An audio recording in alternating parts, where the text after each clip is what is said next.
Jeste li ikad miješali bosiljak i ocat?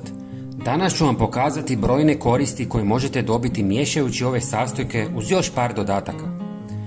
Prvo ćemo usitniti jednu žlicu suhog bosiljka jer se na taj način puno bolje iskorištavaju njezini sastojci i brže se otapa u vodi. Ako želite, možete dodati i malo klinčića ili lavande.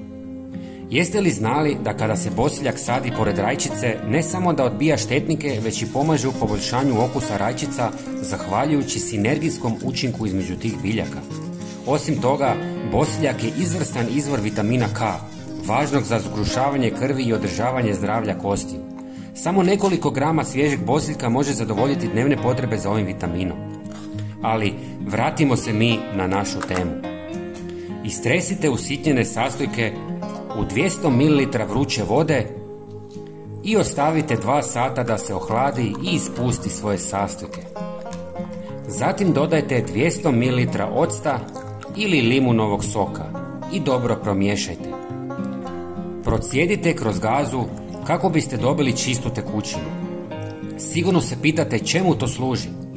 Mješavina bosiljka, klinčića i octa vrlo je učinkovita u odbijanju komaraca, mrava, miševa i drugih insekata zahvaljujući snažnom mirisu koji ti štetnici ne podnose.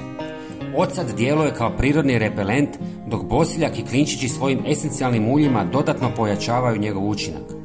Klinčići također imaju antibakterijska svojstva što ovu mješavinu čini izvrsno za čišćenje i dezinfekciju površina.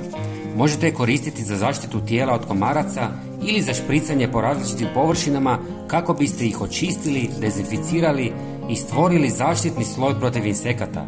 Taj tanak sloj ostaje na površinama i pruža dugotrajnu zaštitu od štetočina.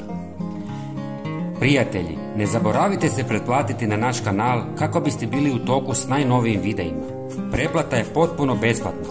Hvala vam puno na podršci i vidimo se uskoro. Pozdrav!